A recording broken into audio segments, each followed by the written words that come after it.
सैया भय कोतवाल तो डर काहे। साथ एक चाचा हैं, हम उनसे पूछते हैं क्या आपने तोड़ा है? नहीं भैया, हमने नहीं तोड़ा है। नहीं, कानून को आप अपने हाथ में नहीं लेंगे और कानून को हाथ में लेने के लिए जो है इस दिया और अपने एक दलाल पत्रकार, उसका नाम बताना चाहूंगा, नाम है का कुत्ता होता है, दुदुरा के भगा दिया जाता है। भाग रे भाग भाग में बिजली विभाग मिर्जापुर का अव्वल नंबर पर जो है अपना गिनीज बुक में रिकॉर्ड दर्ज कराना चाह रहा है कि मिर्जापुर का भ्रष्ट अधिकारी कौन है। उस दिन हमने केवल शिकायत पत्र पे जो है अधिकारी को, विपिन पटेल जी को भ्रष्ट अधिकारी कहा। क्यों कहा था? उस शिकायती पत्र में विपिन पटेल जी के ऊपर कई सालों से मिर्जापुर में जमे रहने का आरोप लगा था। उस शिकायती पत्र की कहानी और उस वृद्ध व्यक्ति की पीड़ा को जब मैंने दर्शाया तो विपिन कुमार पटेल ने मुझे नोट करेंगे। राजेंद्र भाई ये बताइए उस दिन हुआ क्या था वास्तविकता में? हुआ क्या था, ये जो विपिन पटेल जी हैं, जो यहाँ के एसडीओ हैं, ये तो सरकारी का जो बिल्ला लगा के, पहली बात तो ये इन्फ्लुएंस में लेके आओ। सुनिए, विपिन पटेल जी मुझसे इतना डर गए, मुझसे नहीं, मेरे ईमानदारी से डर गए कि मेरा जो काल है वो बैक काल लगा दिए हैं। और देखिए मैं नमस्कार, इस समय हम यूपी के मिर्जापुर चंद्रदीपा लंका की पहाड़ी के स्थान पे मौजूद हैं और आज विद्युत विभाग की एक और लापरवाही की करतूत हम दिखाएंगे और उस पीड़ित व्यक्ति से मिलवाएंगे जो विद्युत विभाग से, अधिकारियों से, सिस्टम से पीड़ित है। बेशक आज हम बताना चाहेंगे ये खबर उन्हीं से संबंधित है जिनकी खबर हमने कुछ दिन पहले दिखाई थी, जिस पे हमें नोटिस भेज दिया गया और आज हम फिर उन्हीं की खबर दिखा रहे हैं और बहुत सारी चीज़ों को बताएंगे। और उससे पहले एक मुहावरा आपको सुना देते हैं, जब सैया भय कोतवाल तो डर काहे का। इसके बारे में भी बताएंगे। पहले उस पीड़ित शख्स से मिलवा दें जो यहाँ पे मौजूद हैं, जिन्होंने अपनी शिकायत जो है उच्च अधिकारियों तक पहुँचाई और उच्च अधिकारियों को पहुँचाने के बाद जो है जो जिम्मेदार पर्सन है ना, उनसे भी मुलाकात किया, उनको अवगत करवाकर इस स्थान पे बुलवाया। इनका नाम जो है राजेंद्र प्रजापति है और राजेंद्र प्रजापति जी जो हैं कई संगठनों से जुड़े हुए हैं और सामाजिक कार्यकर्ता हैं। बिजली विभाग के उस एसडीओ से ये पीड़ित हैं और मैं नाम आज नहीं लूँगा, नाम लेने के लिए ये पर्याप्त है क्योंकि वो एक ऐसे शख्स के रिश्तेदार हैं कि उनका नाम लेने से वो डराते हैं लोगों को। बता दें, उन्होंने लिखित दिया है, सारा साक्ष्य अपने पास है और उन साक्ष्यों के आधार पर मैं नहीं कहूँगा, आप भी कहेंगे क्योंकि आपने सुना है और मेरे पास सारे साक्ष्य जो हैं लिखित है। राजेंद्र भाई, आप अपना परिचय बताएं और परिचय बताते हुए दर्शकों को ये बताइए कि क्या पीड़ा थी आपकी और क्या हुआ था उस दिन जिसमें सरकारी गुंडे की गुंडई देखने को मिली थी। उस गुंडई को आप बताइएगा और वो दृश्य भी हम आपको दिखाएंगे। पर उससे पहले राजेंद्र भाई से आपको मुलाकात करवाते हैं और राजेंद्र भाई की पीड़ा को जो है आप लोगों से परिचित करवाते हैं कि राजेंद्र भाई के साथ हुआ क्या था। राजेंद्र भाई को अकेले घेर कर सरकारी कर्मचारियों के द्वारा जो है घेर कर मारने की कोशिश की गई, पर कहते हैं डिजिटल इंडिया बहुत ही सक्षम है और डिजिटल इंडिया ने ही अच्छे अच्छे गुनहगारों को उनकी गुनाह पर जो है रोकने को लिए मजबूर किया है। राजेंद्र भाई बताएं कि उस दिन क्या हुआ था। देखिए श्रीमान जी, बहुत बहुत धन्यवाद आपका कि जो आपने इस गांव की पीड़ा समझा। इस नगर पालिका के अंतर्गत आप लोग कई किलोमीटर का सफ़र करके आप लोग आए, लेकिन आज सिस्टम, हालांकि जो योगी जी कहते हैं कि जीरो टैलेंट भ्रष्टाचार, मैं भी कहता हूं यही बात, लेकिन जिस तरह से इनके सरकार में सरकारी कर्मचारी रुपए में 70 पैसा भ्रष्ट हैं। अभी 2 महीने से मैंने जो कि कंप्लेन इस बिजली के खंभे के लिए दिया था, इसमें किसी अधिकारी के बेटे की जान नहीं जाएगी। जान जाएगी तो हमारे बच्चों की। देखिए जो बच्चे यहाँ पे खेल रहे हैं। हम कैमरामैन से कहेंगे यहाँ के बच्चों को दिखाएं जो यहाँ पे प्रतिदिन खेलते हैं, क्योंकि ये ग्रामीण क्षेत्र है और पहले ग्रामीण क्षेत्र में था, अब नगर पालिका क्षेत्र में है। यहाँ तमाम मासूम बच्चे हैं और हम उस नज़ारे को भी दिखाना चाहेंगे। अपने कैमरामैन से कहेंगे कि इस ओर दिखाएं जिस ओर वो पुल टूटा हुआ है और उस पुल से आज जो बिजली विभाग को लग रहा है कि कोई बड़ी घटना नहीं हो सकती। ये बातें हम किसी मतलब जुबानी तरीके से नहीं बता रहे हैं, इस चीज़ के साक्ष्य हैं और सारे साक्ष्यों के आधार पर ही हम काम करते हैं। संपूर्ण समाचार उस सारी सच्चाइयों को दिखाएगा कि मिर्ज़ापुर का बिजली विभाग किस तरीके से भ्रष्टाचार में सम्मिलित है और उसकी कोई पीड़ित जो है अगर अपनी आवाज़ पहुंचाने की कोशिश करता है तो उसको जो है जैसे कहते हैं ना, गांव का कुत्ता होता है, दुदुरा के भगा दिया जाता है, भाग रे भाग भाग, उस तरीके से भगा दिया जाता है। और लोगों को साथ वही भी होता है। एक वीडियो है राजेंद्र जी का, वो साक्षात उस चीज़ का प्रमाण देगा। पर ये पोल आप देख रहे हैं झुका हुआ है, ये विंध्य पर्वत की पहाड़ी नहीं है और हम जो है विंध्य क्षेत्र में हैं। विंध्य क्षेत्र की कहानी ये है कि वो झुक गया है और झुका भी क्यों? क्योंकि आदर और सत्कार को लेकर झुका है, पर उससे किसी को नुकसानी नहीं है। पर जो ये बिजली का पोल है ना, ये सैकड़ों लोगों की जान के लिए जिम्मेदार होगा, वो अधिकारी जिम्मेदार नहीं होंगे।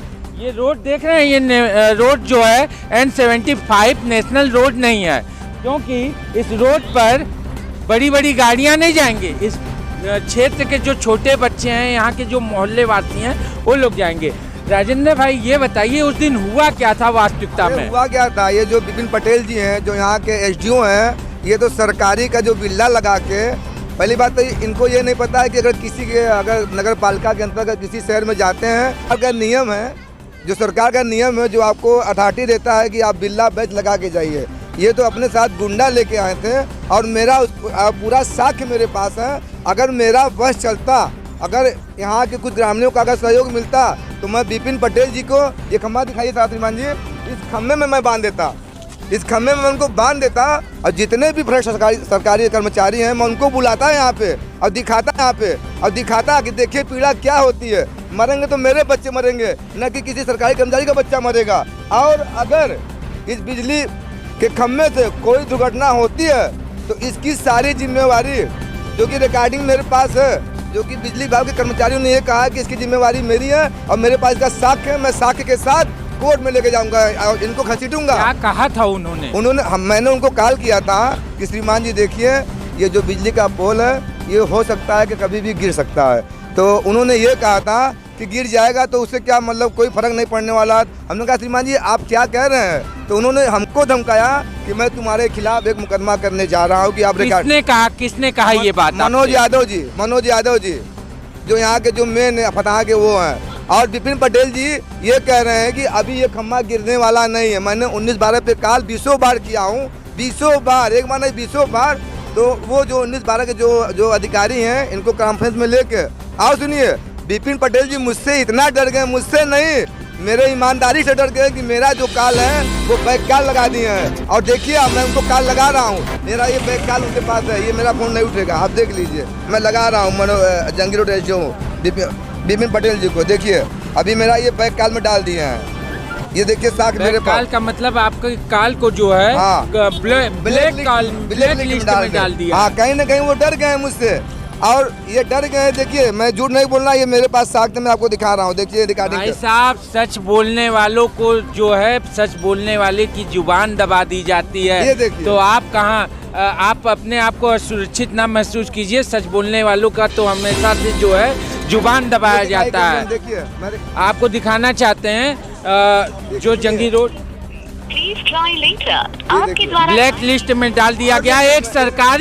एक सरकारी नंबर को जो है ब्लैक लिस्ट में डाल दिया गया है, जिसका साक्ष्य जीता जागता हम आपको लाइव दिखा रहे हैं। और ये कोई बनावटी चीज नहीं है, ये सारी साक्ष्य जो है इसमें है। मेरा दूसरा नंबर देखिए, इसमें घंटी जाएगा। नहीं, आप हमें ये बताइए कि मुख्य जो है सारे अधिकारियों को आपने ये इससे अवगत करवाया है? देखिए ये क्या जा रहा है, देखिए रिंग मतलब सेकंड नंबर से आपने किया है? सेकंड नंबर से मेरा नंबर जा रहा है, तो कहीं ना कहीं वो मेरे सच्चाई से डर रहे हैं, वो उनको मुझसे डर लग रहा है।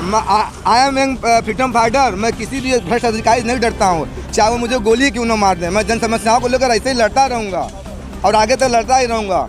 और रह गई बिजली वाली बात, अगर इस बार विपिन पटेल जी यहाँ अगर आए तो मैं उनको खम्भे से बांध दूंगा यहाँ पे, अगर ग्रामीणों का सहयोग रहा तो। कानून को आप अपने हाथ में नहीं लेंगे, और कानून को हाथ में लेने के लिए जो है हम भी नहीं कहेंगे, पीड़ा है, पर संघर्ष ही इसका नाम है। और संघर्ष करने वाले व्यक्तियों को जो है एक दिन एक सुनहरे अक्षर में उनका नाम अंकित किया जाता है। तो हम बता दें कि सरकारी विभाग की जो लापरवाही है, उत्तर प्रदेश में ऐसे बहुत से सिस्टम हैं जो भ्रष्टाचार में सम्मिलित है, और उस भ्रष्टाचार में बिजली विभाग मिर्ज़ापुर का अव्वल नंबर पर जो है अपना गिनीज बुक में रिकॉर्ड दर्ज कराना चाह रहा है कि मिर्ज़ापुर का भ्रष्ट अधिकारी कौन है। उस दिन हमने केवल शिकायत पत्र पे जो है अधिकारी को, विपिन पटेल जी को भ्रष्ट अधिकारी कहा। क्यों कहा? ये मेरी मंशा नहीं थी। उस शिकायती पत्र में जो है विपिन पटेल जी को भ्रष्टाचारी लिखा गया था। उस शिकायती पत्र में विपिन पटेल जी के ऊपर कई सालों से मिर्ज़ापुर में जमे रहने का आरोप लगा था। उस शिकायती पत्र की कहानी और उस वृद्ध व्यक्ति की पीड़ा को जब मैंने दर्शाया तो विपिन कुमार पटेल ने मुझे नोटिस दिया, और अपने एक दलाल पत्रकार, उसका नाम बताना चाहूँगा, नाम जाने दें, उसका नाम बताना उचित नहीं होगा, क्योंकि मैं नहीं चाहता कि किसी की थोड़ी सी बदतमीजी के लिए उसे जीवन भर का सज़ा दूं। पर बता दूं, जिस तरीके से दलाली वो कर रहे थे और दलील दे रहे थे, वह वास्तविकता में दलाल की कटघरे में उनको खड़ा करने के लिए पर्याप्त है। पर हम वहाँ उस बात को छोड़ते हैं। आज यहाँ की जो समस्या है वो मुख्य है, और उस समस्या को हम दिखाना बेहद जो है अपनी जिम्मेदारी और दायित्व समझेंगे, और उसे समस्या को गंभीरता से दिखाएंगे। हमारे साथ एक चाचा हैं, हम उनसे पूछते हैं, चाचा ये बताओ कि ये बिजली का पोल जो है क्या आपने तोड़ा है? नहीं भैया, हमने नहीं तोड़ा है। हाँ, हमने नहीं तोड़ा। इस बिजली के पोल को झुकने से कोई घटना हो सकती है क्या? राम साहब, बहुत बड़ा घटना हो सकती है। तो कैसा घटना होगा? उसमें क्या होगा? ये होगा साहब, जब ये गिरेगा, हाँ, तो जितने हाँ, यहाँ के आवासीय जनता है वो इसके गिरोह में आ जाएंगे। गिरोह में आ जाएंगे, उसके अंदर आ जाएंगे, गिरफ्त में आ जाएंगे। और गिरोह तो बनाकर वो भ्रष्ट अधिकारी यहाँ पर आए थे, जिनका जो है वास्तविकता की तस्वीर दिख गई, और इसमें है, हम आपको दिखाएंगे भी, वो सारे विजुअल हम आपको दिखाएंगे, और जिसमें ये उनकी गुंडाई दिख रही थी। फाइट तो इस तरीके से कर रहे थे जैसे WWX में वो खिलाड़ी के पद पे रहकर और बिजली विभाग में आए होंगे। जिस तरीके से फैट उठाया था, उससे तो यही प्रतीत हो रहा था कि नेशनल स्तर के खिलाड़ी हैं जंगी रोड के विपिन पटेल जी, क्योंकि उनकी जो वास्तविकता उस वीडियो में आई है ना, पर जो पारदर्शिता का माहौल बना था वहाँ पे, और भी लोग थे, उनसे उनकी गुंडई पूरी नहीं हो पाई। हो सकता है कल को इनको नोटिस आ जाए, और कल को हमें फिर से नोटिस आ जाए। मुझे उस नोटिस का भी कोई फर्क नहीं है, क्योंकि जो प्रमाण वो देना चाहते थे, और जिस अधिकारी, यहाँ बता दें, हमने शुरुआत में एक कहावत कहा था, जब सैयां भय कोतवाल तो डर काहे का। तो उस कहावत का अर्थ ये है कि वो अपने जो राज्य ऊर्जा मंत्री रमाशंकर पटेल जी हैं, उनको अपना रिश्तेदार बताते हैं, और वो हम ही नहीं कर रहे हैं, यहाँ पे जितने लोग हैं उनकी भी जुबानी यही है। भैया आपसे भी कहा था क्या उन्होंने कभी? हमसे ये उनसे बात हुई थी कि देखिए आप श्रीमान जी इसको सही करवा दीजिए, हो सकता है कोई क्या नाम है, तो उनके जो साथ आए थे एक बुल्ली यादव जी हैं। बुल्ली यादव कौन है? अभी हमको नहीं पता, उनका कोई साइड ड्राइवर कोई है। तो मैं पैसा जमा करने वहाँ गया था, कल मेरा बिजली का बिल था, तो ये कह रहा था कि मैं बयान नहीं कर सकता हूँ क्योंकि मीडिया में दिखाई नहीं, वो कह रहा कि आप साहब का एक छटियों नहीं हो सकता था, जो मुझे नहीं कहना चाहिए। मर्यादित शब्द है और हम नहीं चाहेंगे कि इस तरीके का शब्द कोई प्रयोग करे। तो वो मुझको धमका रहे थे, तो मैंने कहा देखिए हम नोचते नहीं हैं, हम ऐसे क्रांतिकारी हम उसको फूंक देते हैं। हाँ, हंसने वाली बात है, क्योंकि बुल्ली यादव के बारे में हम बता दें, वो जो है कहीं का गुल्ली डंडा खेलने वाला खिलाड़ी होगा और नाम उसका बुल्ली यादव पड़ा है। हाँ, वो भी हमारे ऊपर नोटिस भिजवा सकते हैं और उनके बारे में भी जल्द हम खुलासा करेंगे। और अभी बस इतना ही बता दें कि बुल्ली यादव जो है एसडीओ के बहुत ही खास में हैं। और जो है हम आपको बता दें कि इस जितने भी कारनामे हुए हैं, बुल्ली यादव जो हैं एसडीओ के उस हर कारनामे में शामिल हैं। और हम बता दें, आप हमसे एक बात बता रहे थे कि ये जो है उनके रिश्तेदार हैं, आपने मुझे बताया था, तो ये बात आपको कैसे पता कि ये उनके रिश्तेदार हैं? क्या इसका कोई साक्ष्य है? हाँ, साक्ष्य है। वो बता रहे हैं कि कल हमने जो बिल जमा करने गया था वहाँ पे हम गए थे। हाँ। तो उनसे एक जो बताएं बुल्ली यादव जी। हाँ, नहीं उनके बारे में बताया, पर उन तरीके का शब्दों का प्रयोग आप न करिएगा। हाँ, तो वो कह रहे थे कि साहब का कुछ नहीं कर सकते हैं, साहब की पहुंच बहुत ज़्यादा दूर तक है। हमने कहा बहुत दूर तो शायद भगवान यमराज जी के पास होती है पहुंच बहुत दूर तक। तो मैं भारत सरकार और स्टेट गवर्नमेंट से ये अपील और निवेदन करना चाहता हूँ कि बिपिन पटेल जी की आय की जाँच किया जाए, दूध का दूध और पानी का पानी हो जाए। मैं दावे के साथ कहता हूँ कि इनकी सैलरी जितना सरकार दे रही है उससे कई गुना ये भ्रष्ट किस्म से अपने खाते में पैसा रखे होंगे। ये मेरा दावा नहीं, पूरा विश्वास है, क्योंकि मुझे पता है। क्योंकि ये तो जांच की बात रही, अभी जांच बैठी भी है, हम आपको बता दें। और उस जांच के दायरे में क्या होगा ये तो सरकार और सत्ता बदलने के बाद ही पता चलेगी। पर हम नहीं चाहते, जिस तरीके से हमारी योगी बाबा की सरकार चाहती है, उनकी जो मंशा है और उस मंशा के हिसाब से वो जो काम कर रहे हैं, काफ़ी अच्छा मंशा है, पर निचले स्तर के जो भ्रष्ट अधिकारी हैं वो सही रूप से काम नहीं कर रहे हैं। और हम बता देना चाहते हैं, ये वीडियो जहां तक जाए उन लोगों से बस यही अपील है, उन उच्च अधिकारियों से अपील है कि ये जो बिजली का पोल है ना, ये आपके घरों के बच्चों की मौत यहाँ नहीं होगी, यहाँ आप जैसे बड़े लोगों की मौत नहीं होगी, यहाँ मौत होगी उन मजलूम, उन गरीब लोगों के घरों के बच्चों की, जो 2 पल की रोटी के लिए जो है ऐसे छोटे छोटे बच्चों की मौत होगी। क्योंकि यहाँ ये बच्चे खेलते हैं, इनके पास कोई बड़ा ग्राउंड नहीं है। हाँ, और यहाँ से आने जाने वाला काम करते हैं। और जिसको लेकर यहाँ पर कल को कोई बड़ा हादसा हो सकता है। हमारा रिक्वेस्ट है, हमारे चैनल का रिक्वेस्ट है कि इस बिजली के पोल को जल्द से जल्द बनवाया जाए और बदला जाए। और उसके बाद जो यहाँ की मूलभूत सुविधाएं इन लोगों को मिलनी चाहिए, वो मूलभूत सुविधाएं इन लोगों को मिल जाना चाहिए। मिर्ज़ापुर से संपूर्ण समाचार के लिए चंदन दुबे की रिपोर्ट।